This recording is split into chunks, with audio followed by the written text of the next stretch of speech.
So that was us in 2 minutes. Needless to say, the story to get to where we are today isn't as straightforward as that. Not sure if any of you have been on holidays in Ireland. If you get lost down the wilds of Kerry, you see some guy sitting on the fence and you ask him the way to Killarney. His opening remark generally is, if I was going there, I wouldn't start from here at all. So, and that more or less sums up where we were. I came into comms about 4 years ago. It was a 26 company business covering everything from telco to infrastructure to IT to, we even had a video animation company in the group. What I discovered quite quickly, I went in there as chairman, is that we had a bit of a renegade CEO. It culminated in a big bust up in early 2014. That CEO left the business, at which point we were left with a complete mess. We spent probably the last 3 years restructuring that business. We sold or closed anything that was loss-making or we didn't want to be in. And we were actually left with a business called Redstone, at which point we rebranded ourselves as Redstone Connect. And when we were looking at the Redstone business, which was an IT infrastructure business and managed services, which I'll tell you more about in just a second, we discovered a bit of technology some of the guys in the business had created, which would actually help a business called UBM to run their flexible desks or hot desking within their building. And what they wanted was people to come in, be able to identify the free desks and then allocate those desks to those people and free them up when they left. We thought that was really interesting. I come from a software background. Mark, who was the CEO at the time, he came from that end of the market, and we realised we actually had something something that was scalable and something that could offer us the potential for SaaS revenue, could offer us the potential for sort of higher margin services. We went off and bought a business called Connect, because at that point we only had one and a half developers in the business, so not exactly a scalable technology organisation. We bought a business called Connect, which actually came from the retail and hospitality space. They've implemented technologies over at Westfield and over at GSK, and not far from here actually. They came with about 25 developers, and that formed the kernel of the business over the last few years. Business was up to, we got it making money again, and turnover is up to 47 million. But 40 million of that turnover came from Redstone. Now, Redstone is a name you might be familiar with. It was a telco business years ago. They built up quite a large infrastructure business. We had some good clients, with people like Goldman Sachs, JP Morgan and that. But a lot of the work that we did was actually project-based. It was low margin, and it was one-off. So once you finished the project, you had to go off and find another one. We actually did the fit-out over at the UBS building in Broadgate. So we did the wire, the cabling and infrastructure in that building. Currently, the new owners of this business, because we sold it back in June of this year, they're finishing out on the Goldman Sachs headquarters in Farringdon Road, for example, as one of their projects. The problem with that business, though, is it's not really a business for the public market. Very little visibility on revenues, as I say, and low margin, and a high dependency on a small number of customers. The other thing that it lacked as well, though, was actually a mentality to run a software business. And an illustration of that is we had a sales guy who more or less lived at UBS. It was a big project for us. It was brought in £4 or £5 million, I think, over a couple of years. And in the time we were in there, that sales guy never mentioned that we actually had a piece of desk management software, despite the guys at UBS mentioning to the sales guy that actually we're looking for a piece of desk management software. So therein lies sort of, if anything, illustrated for me really what we had to do to change the business. We had to change the mentality.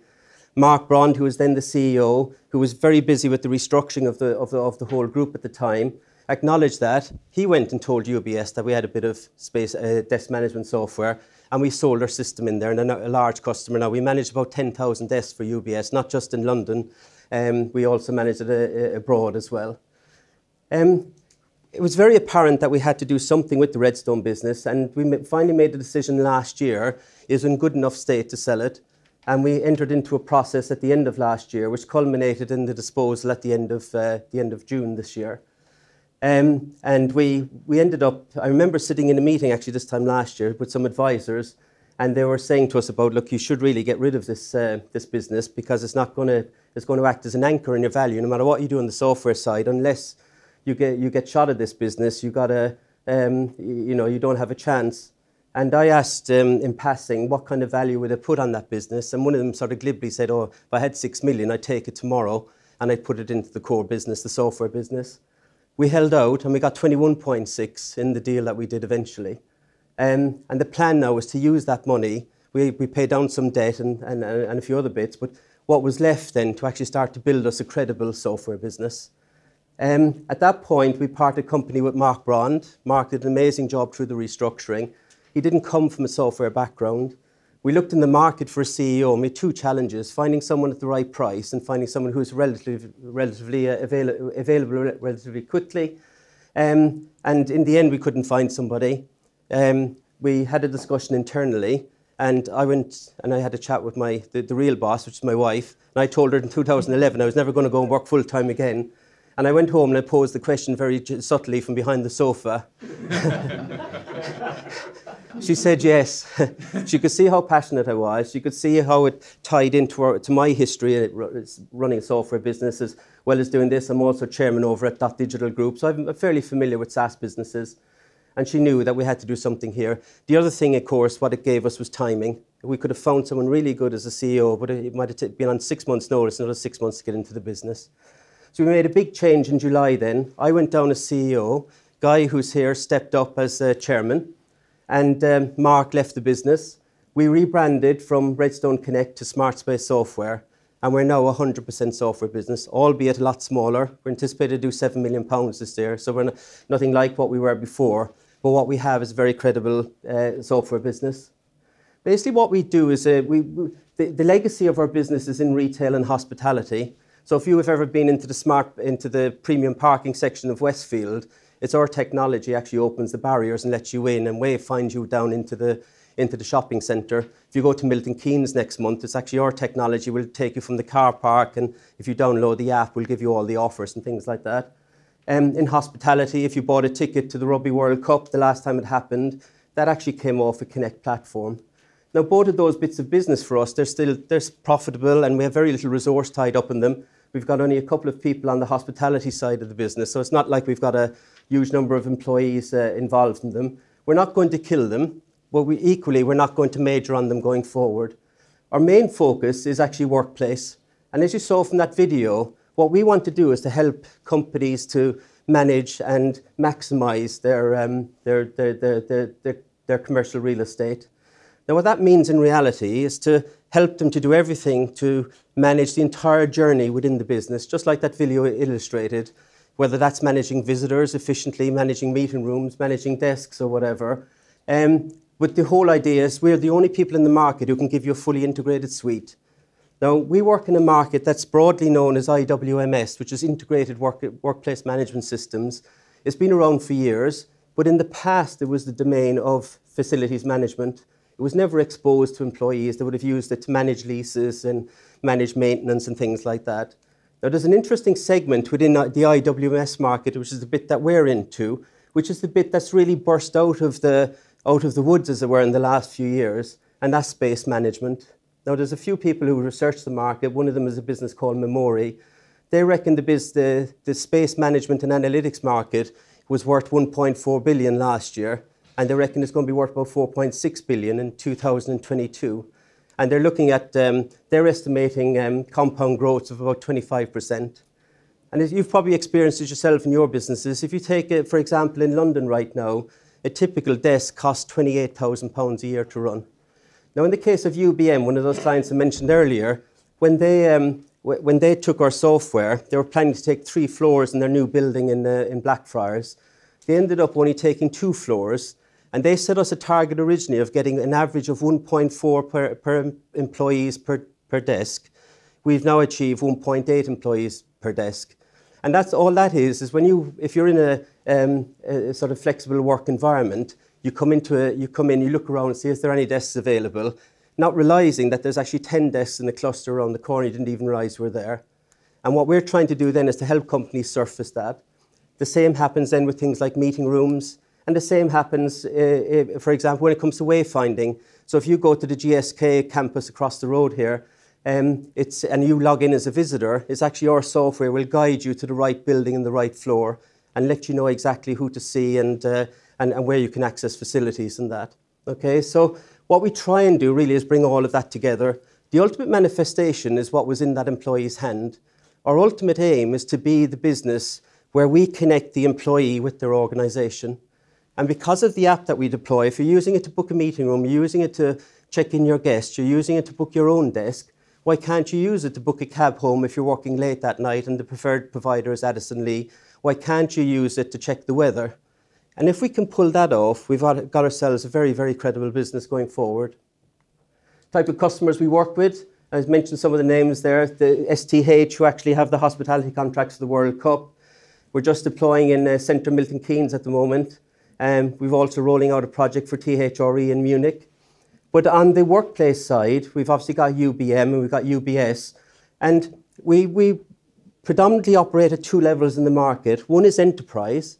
Now with enterprise, typically what will happen is the client will pay us a license to get access to the platform, and then they pay us an ongoing usage fee. And that's based on a price per desk, a price per meeting room or whatever. And then they pay us separately for the services to get it all up and running, because invariably they'll actually want a lot of configuration done. Now the challenge with that, and it was highlighted by one of the institutional investors we met last year, when we described some of the contracts we're working on, he says, you're not taking me from a spiky project IT business to a spiky software business. And our aim ultimately is not to be dependent on the enterprise market. Now and we're also active in the mid-market, so LEK down there, that's a deployment here in London. It's purely SaaS and it's worth about £40,000 a year and it's a 3-year contract. So that's an example of a mid-market product or a mid-market deployment. If you go back to the enterprise ones, the license could be anything from a few $100,000 to a few million. And the ongoing SaaS revenue could be significant, hundreds of thousands and above every year from those businesses once we get fully deployed. So big contracts, but as I say, the challenge with it always is that with the enterprise customers is how you actually, how you can give visibility of revenue and how we become less dependent on them. So you'll see in a second how we've sort of changed our underlying strategy to sort of mitigate that risk. We made a lot of changes since the summer. One of the first things we've done is actually had a major reshuffle at the senior management team. So we've got an ops board now. We brought in someone who's driving sales, who we moved from another part of the business. We've recruited a new CTO who started about a month ago, doing a really good job. And we've put someone now into sort of scale our services organisations to reflect the kind of business that we want to be. Numbers, we're going to be a small business. The market is expecting us to be sort of about £7 million this year. And without acquisitions, we think we can grow at a steady pace, 20–30% per annum over the next few years. We do plan to accelerate that with acquisitions, and we've already started on that journey. Now, there was 3 things that are driving my acquisition strategy.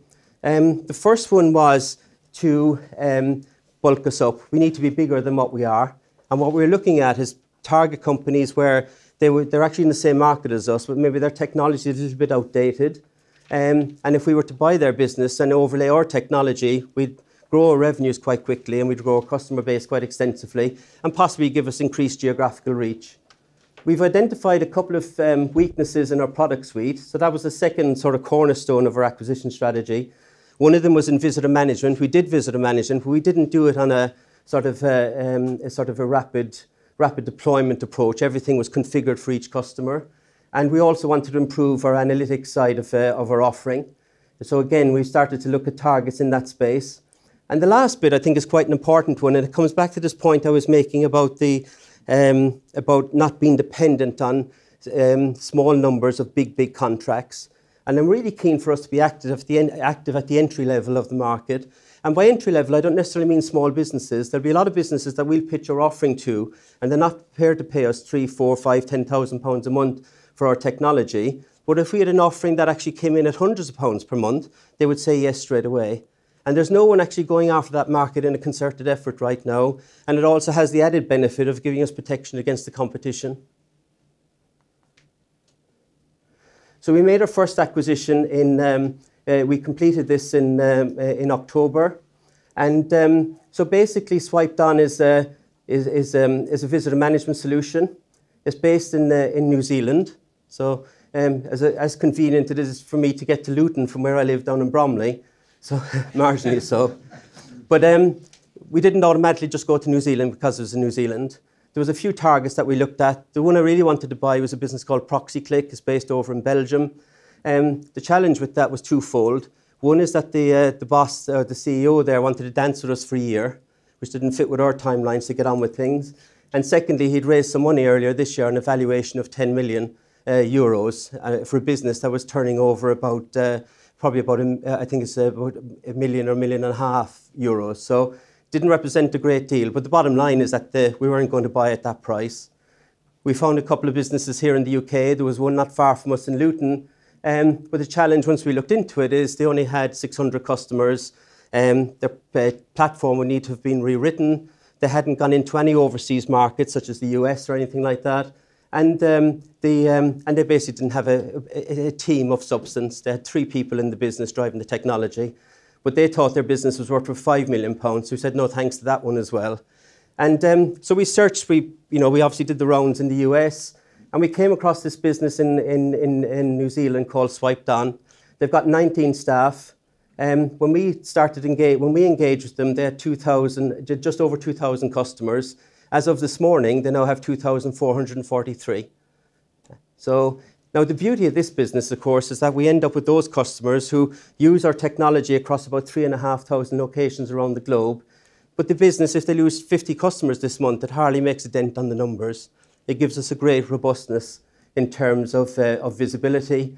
They will do about 1.4 million of ARR next year, so annual recurring revenue, which is a big metric on the SaaS, in the SaaS model, and just a great bunch of guys really. And we're working well with them really well so far. They've gone into new markets. We've added over 400 customers since we started with them. We've enhanced their marketing spend so they can acquire more. They operate in four markets predominantly. They operate in Australia, the UK, the US, and Canada. But they have customers across about 39 different countries. Now we're going to do 2 things with this business. The first thing is to get the growth in customers underway, and that's already started. And the second thing we want to do now is to create a bunch of add-on modules that fit around visitor management. So there's certain things that we do at the top end that are transferable to this end of the market. Now, desk management isn't one of those, because with desk management, you've got to put some sensors on the desks and things like that to get it up and running. But something like meeting room management, car parking management, and courier management, so checking in stuff at desks and things like that. And we've already started work on those. And the plan is by mid next year is that we'll have those products released. But then we have a captive audience at that point, hopefully of 2,500 plus customers that we can sell into, and we can increase the ARR and capitalize on the cross-sell and upsell opportunities. What it will do then is give us great protection at the entry level end of the market. So if we're in competition with some of our competitors and we find that they're sort of coming in and trying to lowball us on price, we say, well, we do have an offering at this end. It's called SwipedOn, doesn't have all the functionality that you might want today, but it'll do everything that you want out of the box, and it'll cost you hundreds of pounds per month. And the aim then is to start to take this product into non-English markets. Currently, it only sells in English-speaking markets, and we're looking at that right now. So if we can start to open up non-English-speaking markets, it becomes really, really interesting. The analysis we've done in Germany, for example, is about 400,000 businesses that would come within the target audience or target market for this solution. And again, there's nothing like a bit of legislation to focus people's minds. And the GDPR legislation, whilst businesses were focused on things like their marketing database and all the other things, most don't actually realise that it also includes visitors. What data did you store on those people? And how long have you stored it for? Who saw that data? And of course, then a paper-based visitor management book doesn't actually wash, because if the place goes up in flames, the visitor book is the first thing to go. You have no idea what was in it, and you have no idea when it comes to things like emergency evacuations and that. So the bottom line really, it's a very exciting business. We don't plan to be a buy and build play. Okay, we want to make 3 or 4 target acquisitions that fit within those 3 pillars that I outlined there a while ago. Once we do that, we stop, we digest, and then we focus on building the business organically. Okay, so, and again, SwipedOn is our acquisition at this end of the market. So bottom line really is we're in a very exciting space, market that's growing not just in the UK but internationally. As a business, I think we're really geared up now and we've got 100% focus. We went from 360 staff down to about 70 staff following the disposal of the Redstone business. We're back up to about 90 staff now when you include the guys from SwipedOn. Where we've got 3 operational offices. We don't have an expensive head office anymore. We used to have one in Holborn. That went with the disposal when that happened in June. We now operate from the salubrious locations of Luton, Mildenhall in Suffolk and down in Bristol. So again, it's all about keeping that central overhead really, really tight and putting our energies really into driving the business along. We brought in some great experience in the last 3 months in terms of not just developing software, but deploying it. Because some of these big customers, and hopefully as time goes on, we'll make announcements of various wins that we've got that we'll achieve. We've got to be sure that there's one thing selling the software, we've got to be absolutely sure we can deploy it, especially across borders. Okay, and ultimately, in terms of what makes this business interesting and what keeps Mrs. Beechinor's mind focused, is that it's all about sticky revenue. Okay, that's where we want to be. We want to be a SaaS business. We're not really interested in sort of license deals. We're not interested in business that's low margin. We really want to focus on the SaaS side of things. And it was interesting because SwipedOn recently, one of their competitors is a business called Envoy in the States. Now, they claim to have 10,000 customers. Bear in mind, we have 2,500 or 2,400. And Envoy did a fundraise last month, and they valued the business at $200 million, which makes me realise really that I think we got a good deal in SwipedOn business and a great basis to tackle someone like that who actually is in the market, but actually not, while it's 4 times might sound a lot, we feel within our grasp in terms of opening up that number of customers. The ultimate plan for the business is to probably find a home for it. There's no doubt we'll get acquired at some point. The key is to get our business into a state that actually makes that attractive and, and where we become part of a bigger organisation. We announced a deal last year. We did a big licensing deal with I think in the news in the RNS it said something like an international technology business. It was actually someone in the lighting industry, and they come from Holland, so you don't have to be. Saying that, I have said to a few people, and I left them scratching their heads, wondering which one it was. So part of my job, really, as CEO, is to bring in some of the skills that I've had from the past, where, invariably, if you do find a home for a business, it doesn't happen where they just come out of the woods and they just buy you. You've got to cultivate a relationship over time, and that was part of the strategy with that Philips deal last year. I used to work in this space a few years ago now, so I can't pretend to be up to date. But a couple of questions. One, how do you sell? Are you selling direct or are you going through distribution? Yeah. That's one question. Yeah. Because obviously in this space there's hundreds of firms dealing with all facets of office fit outs. Yeah. And it strikes me as completely logical to sell through distribution. Yeah. And the second one is what plans, the Philips story is obviously interesting, but what plans do you have for integrations with other hardware manufacturers so that you can speed up the adoption of your technology? Right. Thanks for bringing it up, Francis, because it was one part of the presentation I forgot to talk about, which was this whole sales model. Up to now, we've predominantly sold direct. We'd find a prospect, generally through a process of telemarketing and then getting to see them and then make the pitch and sell to them via the sales guy and then the deployment. But when we started a couple of years ago, one of the options open to us was to actually start to build a channel. Now, I've built a few software channels in my day, and they're never easy. I mean, sales in general is, excuse my French, but full of bullshit, right? The guys in channel are actually worse. And the problem with a channel guy, so you understand, and the Pareto rule holds with these guys. You'll get 20% of your sales, or 80% of your sales and 20% of the partners. The problem is, though, it's never the same 20% every month. So we decided, instead of actually going out and sort of building that channel ourselves directly with all the frustrations it brings, we decided to actually focus on one key partnership that would actually get us into that market. And completely by coincidence, nothing to do with today, we announced this morning that we did a deal with Evoco. Now, Evoco are one of the market leaders in meeting room panels. That was one of their panels on the screen there a while ago. Now, we're actually working with Evoco on 2 levels. The deal that was announced this morning is to do with their current range of products, it's called the LISO. Now the LISO is actually is deployed in 100,000 locations around the globe right now. They've got a few hundred partners, and there's about 30 or 40 that we're really interested in. So the first thing it gives us is the names of those guys and the ability to access them. The second thing, though, it gives us is some sense of whether those partners are effective or not. Because you can talk to a partner, and if I had a pound for every time one of them said, this time next year we'll all be millionaires, what we really need to do is say, how good are these guys? Do they close sales?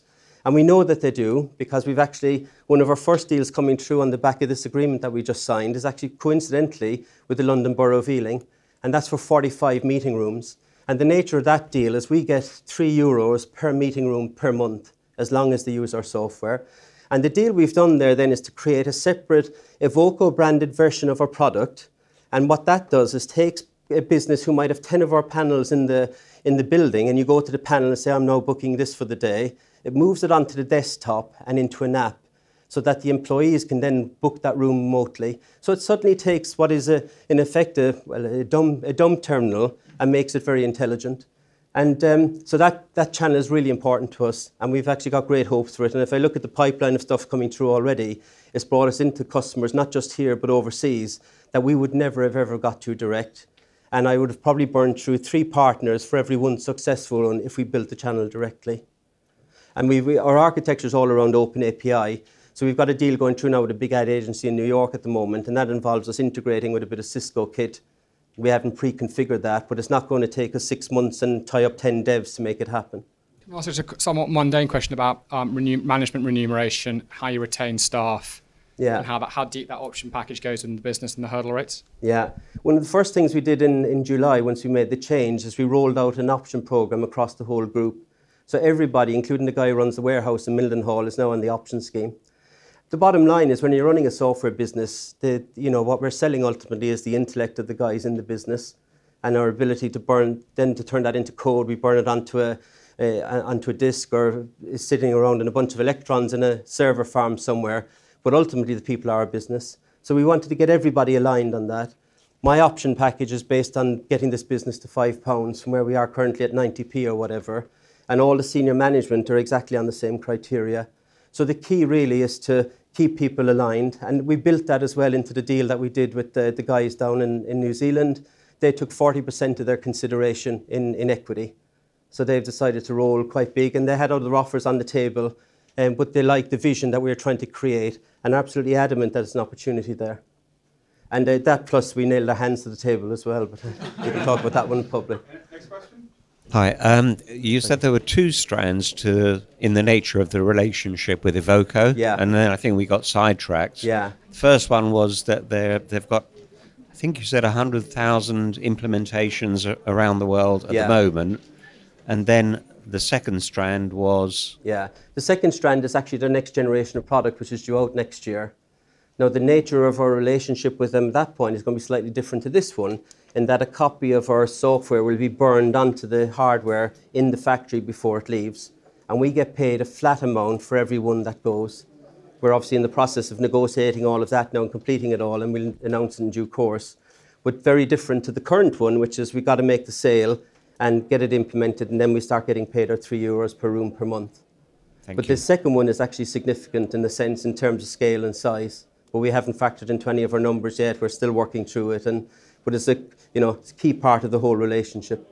Naive question. Co-working spaces seem to be just popping up everywhere. They do, yeah. Is that a potential integration strategy? We looked at it once, and not once, we actually looked at it a few times, concluded in the end actually, whilst it would be great to have this cradle-to-grave solution where we actually manage co-working space, once we looked into the market is relatively small.